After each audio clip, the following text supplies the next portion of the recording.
Queen Comics here, and today we're going to make a comic book review video about one of my favorite comic book limited series out there, Green Arrow Year 1.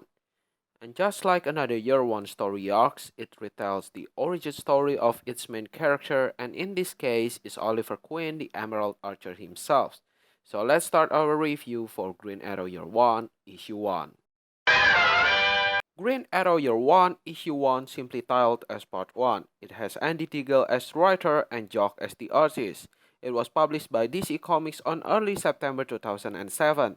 This issue tells us the story of Oliver Queen's past life before he was stranded in the island.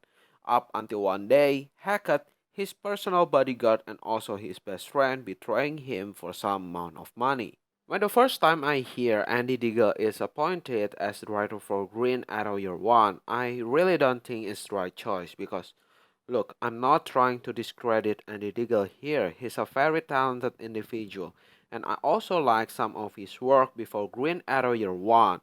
For example, is The Losers. It's a really good comic book series. But I simply against the idea because I don't think his writing style will be a perfect match with Green Arrow. They just have different characteristics with each other. So, when the first time I put my hands in this issue, I came with no expectation at all, and I'm truly amazed at how good this issue really is. So let's start with what I like about this issue.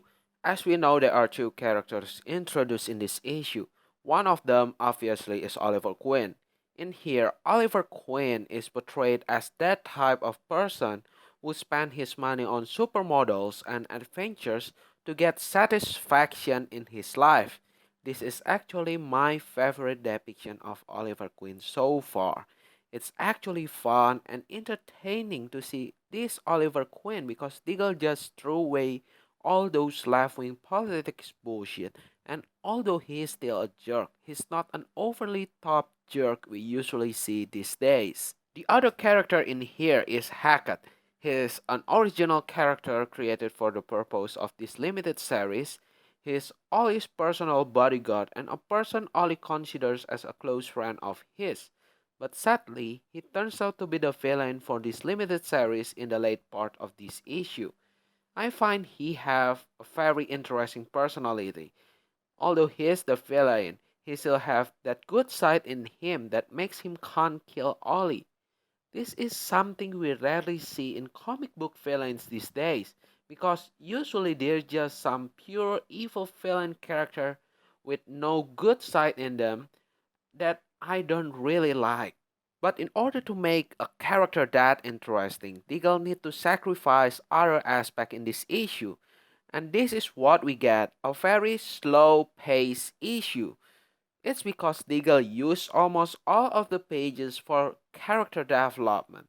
Some people will have problem with it, while some others don't.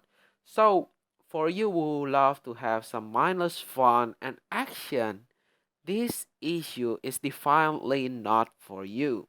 In the art department, I think Jock did a nice job. The expression from his character speaks volume. I also like how the story flows from panel to the next panel. But if you pay more attention to the background, you'll notice that there isn't any detail on it. Just take a look at the scene from the charity party, for example.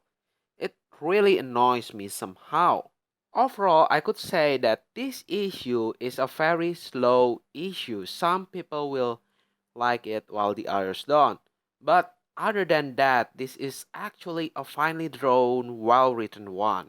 So I'm going to give Green Arrow Year 1, Issue 1, a B. Thank you guys for watching this video. If you like this video and want to know more about comic book, please subscribe to this channel. I also want to know what's your thoughts about Green Arrow Year 1, Issue 1. So please leave it in the comment section below. I really appreciate it. By the way, this is my thoughts. What's yours?